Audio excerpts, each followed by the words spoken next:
I won't belabor this slide, but we've certainly received a lot of excellent feedback from the design review panel, from our community consultation events, as well as all of the stakeholder events that we've had with yourselves. And we've continued to progress the design and incorporate some of those comments into some of the adjustments that we've been making through our construction documentation, through our final phase of drawings for the project. A few of the items that we have been looking at most recently are related to the event programming at the central lawn. We were looking at how to, facilitating the public water access, getting down to the water's edge. There were certainly some great questions about accessibility at park entries. There was a lot of feedback recently that we had received about the fishing areas and the balancing of access versus habitat protection. So all of these considerations, we've continued to help advance and evolve the design. And I think we keep coming back to that, looking at such a large park system, that we're really thinking about how we're orchestrating a complete ensemble with the various park spaces and amenities. So a few of these that we'll touch on today, we'll talk about Promontory Park South, and we'll look at the event lawn, the Plaza, and that Harbour Esplanade, and some of the adjustments that we've been making there. We'll look in River Valley Park North and South and talk a bit to the nature play area, and looking also in River Valley Park South and talking about the bike bridges. And then we have a few other kind of park-wide features that we want to touch on today in these slides. So first, just as a recap, Promontory Park South would be the area shown in pink here at the far western end of our project limits. And the plan on the screen is the final design layout. And a few highlights would be that we are kind of north is actually facing up to the top left-hand corner of the page here. So this is the inner harbor on the bottom of the screen, and this is the existing dock wall that's remaining in place along where the previous Marine Terminal 35 building was and has since been demolished. And a few of the features that I'll show a rendering, a view of, though, is we do have that commemoration feature for the Marine Terminal 35 building. That's a combination of keeping the existing foundation wall in place. So as you're crossing into through the park, you actually cross the threshold, acknowledging where the footprint of that building was. And at the same time, we have these vertical light columns that help commemorate the scale and the rhythm of the openings of that existing facade of the building. So here's a view of what I was just describing here, and you can see those light columns that are on the same column locations as the MT35 building was, the same height. And this view gives you a sense of the scale of that promenade, that plaza, that extends along the length of the dock wall there. And just beyond these willow trees, you can see that event lawn, and in the mid-ground would be that event plaza, so that we have the capability of setting up a stage, holding these larger events for concerts and other type of programming on that event lawn. The next view here is a bird's eye view. We're looking down on top of Promontory Park South. And some of the adjustments to the design were really refinements to the layout of the promontory. And we have several different high points. There's one on the western face that affords views back to the city skyline. One that is a little more southerly facing, where there's a rocky scramble that you can climb up the hillside, but that looks back down south to the Harbor Islands. And then the third of these points, these overlooks, would be the river promontory that affords views back out across that new naturalized Canoe Cove. The highest point of the promontory is this upper moment. So we're up here at elevation 84.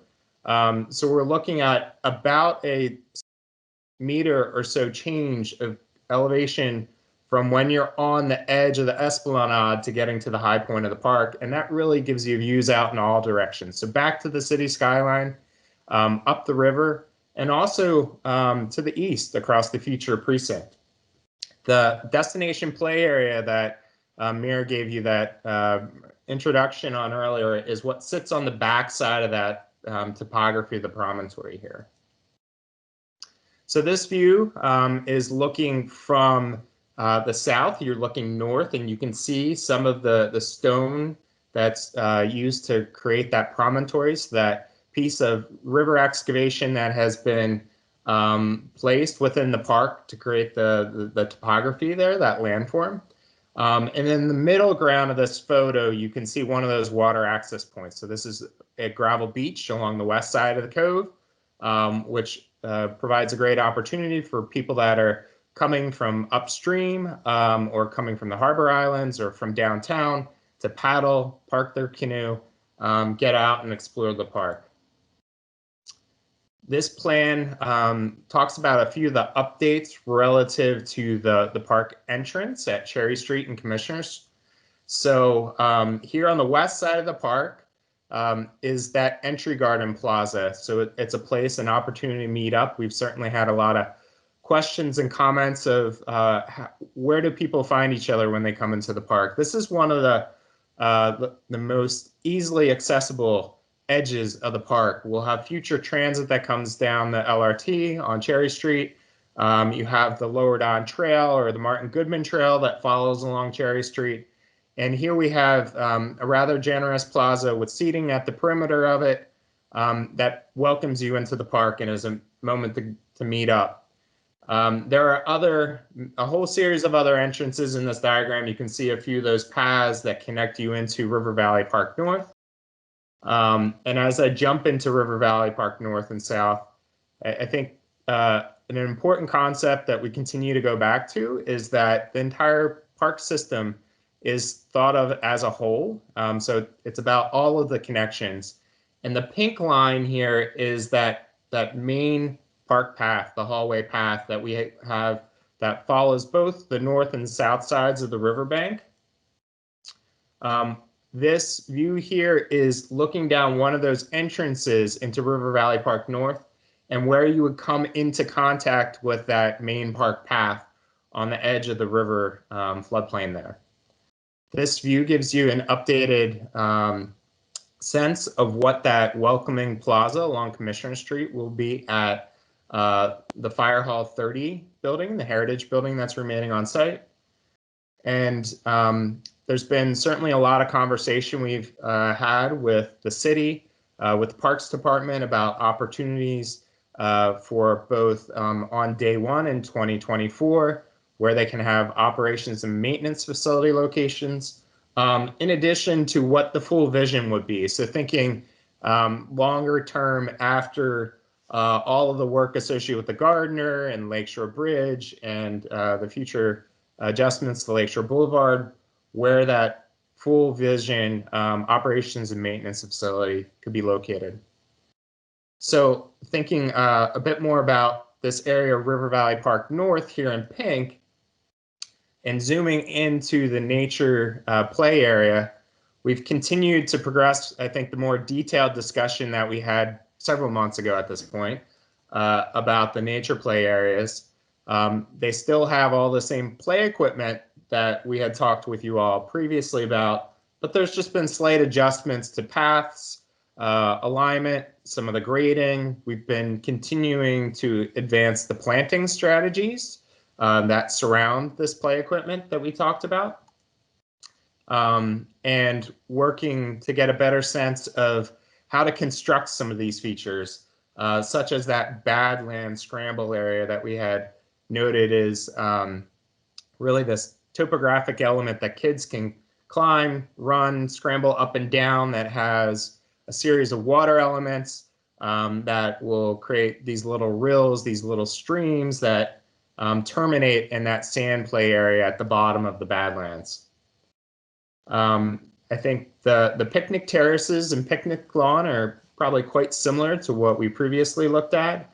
However, we've continued to advance the design of that play equipment piece, that reaching raccoon element that was integrated into the northern section of the picnic terrace. And also continue to refine the planting strategies, the pavement design in those areas as well. One area that we have a little more detail about some design advancements would be River Valley Park South, and in particular the bike bridges. So there's a whole family of bridge types to, one, create grade separation between the Lower Don Trail. So the Lower Don Trail really floats up and above park users as they enter River Valley Park South from the future Polson precinct. Those bike bridges have some characteristics that are quite similar to the other bridges on the project, such as the wetland bridge that crosses to get you onto the levee trail, or the River Valley Bridge that crosses the river channel. But they're quite unique because with the bike bridges, it is a design feature where we've incorporated some of the salvaged beams from the Marine Terminal 35 building. And looking at this plan view, you can see the overall length of the bridge, which is about 26 meters long, though the clear span of where it's floating above grade is only about 14 meters in length. And the detailing of that element is it's a wood decking, so you're coming along the bituminous path that matches the city standards for the Lower Don Trail. It transitions to this wood bridge element. And then looking in elevation at this detail, we've used those Marine Terminal 35 girders. And I don't know if any of you recall the distinct patterning, but they had these inscribed openings with this really strong geometry to them.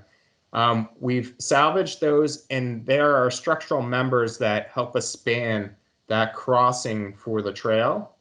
And one of the details that we've worked really hard to integrate within that girder design is that we're addressing fall heights. We're creating that guardrail condition with a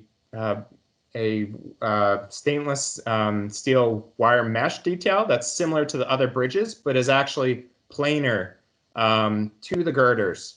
So as you're moving along the trail, nothing's projecting out from that guardrail detail to hang up any users that are biking along the path. There's another level of, this is kind of the full vision, looking comprehensively at the park, but we've certainly taken another look at high lake levels. And the design has always accommodated the variation in lake levels, but as we've continued to see trends in the last couple of years of higher and higher lake levels, we revisited the design. And if you look at the 100-year high lake level of 76.09, what you'll see is that the floodplain is designed to accept that. We know that it will be a period of time, whether it's a couple of days or a couple of weeks or a month or so. The floodplain will accept it based on the planting approach and the materials that were selected below top of bank. And when you start to look at how the parks will function from a user perspective, although the entire length of the levee trails will not be accessible, you still have connectivity from both the north and the south sides of the park. So the diagram here shows that the area, the line work in black, would be those pedestrian paths that are still accessible. We still have parts that you can get down on top of the levee trail, use the River Valley Bridge as well as the wetland bridge to cross to get to the other side of the park. Though the entire path network will not be able to be accessed by users. And there's an important reason for that. It's because of the primary driver for the project, the flood conveyance. So in order to convey that regulatory flood event, that storm that's on the scale of Hurricane Hazel, we have to be able to breach, to overtop those levee banks into the wetlands. That is what allows us to discharge that storm event and not have flooding that extends out into the future development parcels. So that will mean that the Lower Don Trail that does drop down into the floodplain will not be accessible during a period of this 100-year high lake level condition, but we still have delivered with this project dedicated bike lanes along Commissioner Street that then reconnect to the Lower Don Trail once you get to the east side of the Don Roadway. And then the last kind of overall topic we wanted to touch on today is just kind of coming full circle on where we started at the outset of this design process and thinking about planting as the design element that really stitches all the parks together, that forest frame.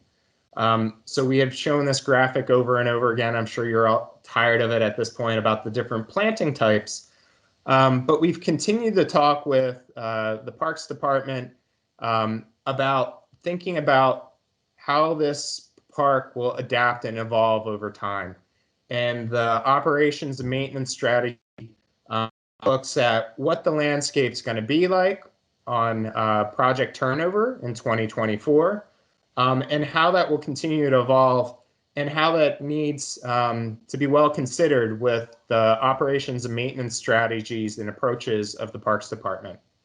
So these last couple of views just take you through a series of those park spaces, giving you a sense of the planting approach. So here we're looking from that Cherry Street entrance back to the Canoe Cove, seeing some of the character, the quality of the spring plantings. And then this last view here, you can see what the space would look like in the winter. And we're looking from River Valley Park south, back towards the river, back towards the west. So you can see the Atlas Crane and the Cherry Street South Bridge in this view.